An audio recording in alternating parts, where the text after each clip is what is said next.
वंदनीय माँ भारती को मेरा प्रणाम। सभी आदरणीय मंचासीन अतिथिगण, सभी सम्माननीय आयोजक मंडल एवं हम वक्ताओं की शोभा बढ़ा रहे आप सभी हिंदूगण श्रोतागण। ये हिंदू सम्मेलन, इस हिंदू सम्मेलन की वास्तव में आवश्यकता क्यों पड़ी? हम सबको पता है कि हम हिंदू हैं और यहाँ एकत्रित भी हम इसी नाते हुए हैं कि हम हिंदू हैं। पर मेरे विचार से, ये संख्या देख के भी मैं ये बात कहूंगी कि मेरे विचार से ये सम्मेलन मात्र परिचय नहीं है, बल्कि इसलिए है कि हम अपना गौरव साथ मिलकर याद करें, उस पर बात करें और अपने आने वाली पीढ़ी को इसकी शिक्षा दें, ताकि वो सामाजिक कुरीतियों से ऊपर उठकर, जात पात और उच्च नीच की भावना से ऊपर उठकर धर्म का विस्तार करें, धर्म के सम्मान के लिए लड़े। आज के इस पावन सम्मेलन में बोलना मेरे लिए सिर्फ सौभाग्य नहीं, गर्व एवं कर्तव्य का भी विषय है। सौभाग्य इसलिए कि मैंने हिंदू धर्म में जन्म लिया, गर्व इसलिए कि मैं हिंदू बनकर जीते रहना चाहती हूँ, और कर्तव्य इसलिए कि नारी ही इस समाज की आधारशिला होती है। नारी ही अपने संतान की जननी एवं पहली शिक्षिका होती है। माँ ही एक बच्चे के मन में उसके धर्म और उसके राष्ट्र के प्रति सर्वप्रथम बीज होती है। महारानी जयवंताबाई, आप सबने नाम सुना होगा महाराणा प्रताप की मां महारानी जयवंताबाई का। आप महाराणा प्रताप के व्यक्तित्व से परिचित होंगे, और ये व्यक्तित्व उनकी महारानी जयवंताबाई ने उनके अंदर डाला था। महारानी जीजाबाई, जिन्होंने स्वराज का स्वप्न देखा और शिवाजी को मां भारती के लिए दान कर दिया। हांडी रानी एक ऐसी रानी थी, जब उनके पति युद्ध में थे तो उनके पति को उनकी चिंता सता रही थी कि कहीं रानी शत्रुओं के हाथ न लग जाए। तो उन्होंने एक पत्र लिखा और कहा कि मुझे आपकी चिंता सता रही है। तो रानी ने अपना सर थाल में काट कर सजा कर भेज दिया और कहा, महाराज आप मेरी चिंता ना करें, मैं जिंदा होके मृत्यु के बाद भी आपके साथ हूँ और आप युद्ध लड़ें। ऐसी वीरांगनाएं हमारे देश में जन्म ली हुई हैं। महारानी लक्ष्मीबाई, महारानी दुर्गावती, रानी चेन्नम्मा, इनका नाम लेने मात्र से ही स्त्रीत्व में वीरता की झलक दिखाई दे जाती है। आप स्वामी विवेकानंद जी ने कहा कि गर्व से कहो हम हिंदू हैं, तो मैं कहती हूँ कि गर्व से सिर्फ कहना ही नहीं है, गर्व से जीना भी है कि हम हिंदू हैं। क्योंकि हिंदू सिर्फ धर्म नहीं है, हिंदू एक विचारधारा है। जब अन्य धर्मों का अस्तित्व भी नहीं था, हमें नहीं पता कि कौन सा हिंदू धर्म कब अस्तित्व में आया। हमें पता है कि मुस्लिम धर्म कब अस्तित्व में आया, ईसाई धर्म कब अस्तित्व में आया। हिंदू धर्म के अस्तित्व में आने का वास्तव में कोई प्रमाण नहीं मिलता। तो मैं कहती हूँ, युगों से प्रवाहित विचार है सनातन, विश्व के इतिहास का आधार है सनातन, इस धरा पर सांस्कृतिक विरासत है सनातन, समाज के जीने का जीवन पद्धति है सनातन। लेकिन आजकल कुछ लोग राजनीति और तथाकथित सेकुलरिज्म के नाम पर कहते हैं हम हिंदू नहीं हैं, हम तो इंसान हैं और इंसानियत सबसे बड़ा होता है। तो हमारे शास्त्रों में लिखा गया है, स जीवति गुणा यस्य धर्मो यस्य जीवति गुण धर्म विहीनो यो निष्फलम तस्य जीवितम। अर्थात जिस व्यक्ति के भीतर सद्गुण और धर्म होता है, वही वास्तव में जी रहा होता है।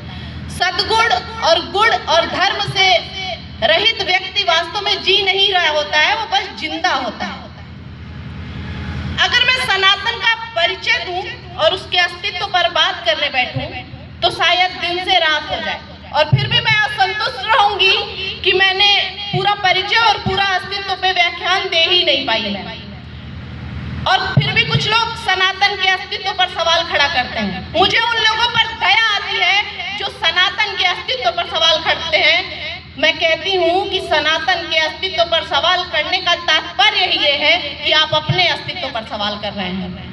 सनातन के अस्तित्व पे ये पूछने का मतलब कि सनातन धर्म कब आया, आप यही पूछ रहे हैं कि मैं कौन हूँ। तो मैं फिर भी उनकी जिज्ञासा को शांत करने के लिए एक बहुत ही सूक्ष्म परिचय दूंगी। आदि हिंदू अंत भी हिंदू, आदि हिंदू अंत भी हिंदू, सृष्टि का उद्गार है हिंदू, मन की आंखों से देखो तो मृत्यु के उस पार है हिंदू। प्रेम से मांगो प्राण भी दे दे, प्रेम से मांगो प्राण भी दे दे, ऐसा एक अनुरोध है हिंदू, पर दुष्टों के संहार हेतु महाकाल का क्रोध है हिंदू।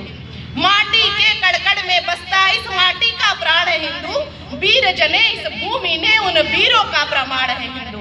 अरे खुद का लाल न्यौछावर करती, खुद का लाल न्यौछावर करती, पन्ना अध्याय का त्याग है हिंदू। आपने पढ़ा होगा मेवाड़ मुकुट, जिन लोगों ने भी पढ़ा होगा, पन्ना अध्याय के बारे में सुना होगा। राणा उदय सिंह को जब बलवीर मारने आता है तो पन्ना अध्याय उस बालक को, अपने चंदन को, जो उदय सिंह के ही उम्र का था, उदय सिंह की जगह पे सुला देती है और चुपके से उदय सिंह को बाहर भेज देती है और बलबीर उनके बालक की हत्या कर देता है। तो कहते हैं कि खुद का लाल न्यौछावर करती, पन्ना अध्याय का त्याग है हिंदू, वीर शिवाजी महाराणा के वक्ष में जलती आग है हिंदू। अरे बना केंद्र जो समय चक्र का, बना केंद्र जो समय चक्र का, उसी केंद्र का बिंदु हूँ। सुनो ध्यान से दुनिया वालों, मैं भारत का हिंदू हूँ। छाती ठोक के कहो गर्व से, छाती ठोक के कहो गर्व से, मैं भारत का हिंदू हूँ। मेरे अंदर धर्म और राष्ट्र के ये संस्कार आरएसएस के विद्यालय तथा मेरे परिवार से आया है। आज बच्चों को हम धर्म की शिक्षा देने में हिचकिचाते हैं और धर्म की शिक्षा ना देना हम बुद्धिमत्ता समझते हैं। और आज उसी का दुष्परिणाम है कि देश के जाने माने शिक्षा संस्थान जेएनयू में देश विरोधी नारे लगाए जाते हैं, हमारे देवी देवताओं का अपमान किया जाता है और भारत के टुकड़े होने का दावा किया जाता है।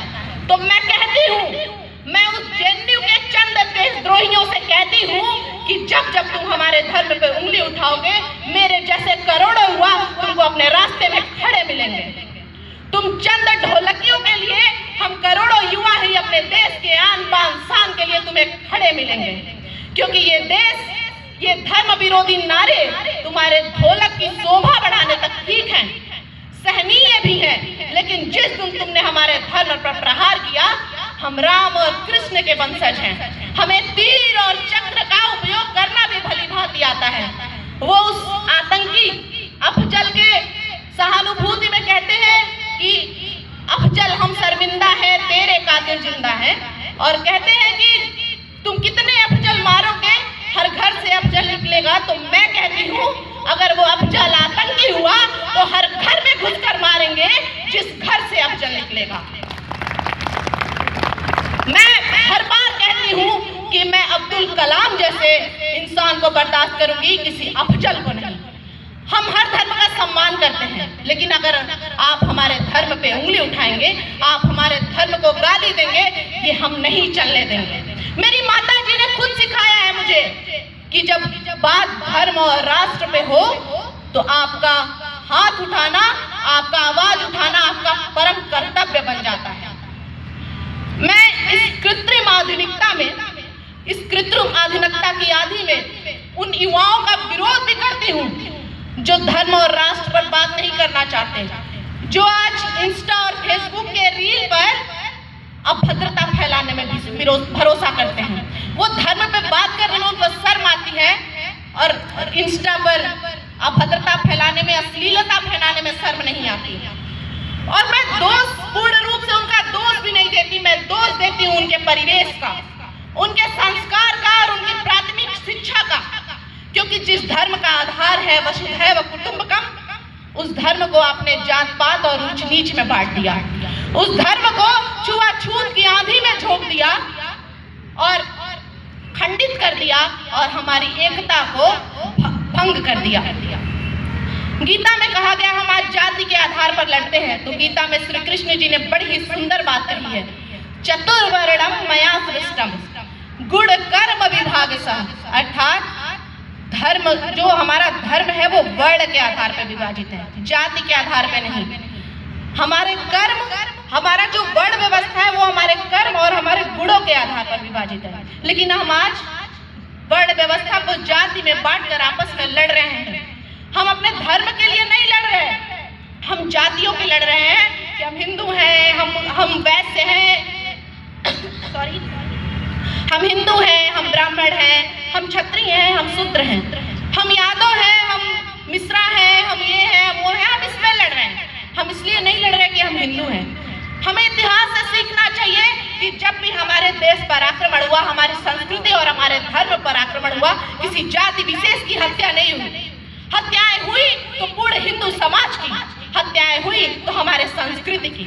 हमें सीखना चाहिए परम श्रद्धेय माननीय कल्याण सिंह जी से, जिन्होंने सत्ता की कुर्सी त्याग दी सिर्फ धर्म के लिए। हमें नमन करना चाहिए उन लाखों कार सेवकों को जिन्होंने, जिनके संघर्ष और बलिदान के कारण आज हमारे प्रभु अपने भव्य मंदिर में विराजमान हैं। कहते हैं यतो धर्मस् ततो जयते, अर्थात जहाँ धर्म है वहीं विजय है। तो हमें सीखना चाहिए अपने शास्त्रों से, अपने महाकाव्यों से, अपने वेदों से। हमारे वेद कहते हैं कि अगर आप धर्म के रास्ते पर चलेंगे तभी आप विजय होंगे। आज यहाँ हम सब एक साथ बैठे हैं, ना कोई शूद्र, ना कोई ब्राह्मण, ना कोई क्षत्रिय, ना कोई वैश्य, हम साथ बैठे हैं। और अगर आप सबको एक दूसरे का परिचय ना पता हो तो आप सब एक दूसरे को एक ही नाम से संबोधित करेंगे कि हम हिंदू हैं। तो मैं कहूंगी आप सब मेरे साथ एक संकल्प लें कि हम हिंदू हैं। हम देश और धर्म को स्वयं से ऊपर रखेंगे, हम संगठित रहेंगे, हम सशक्त रहेंगे। जय हिंद, जय भारत, भारत माता की जय।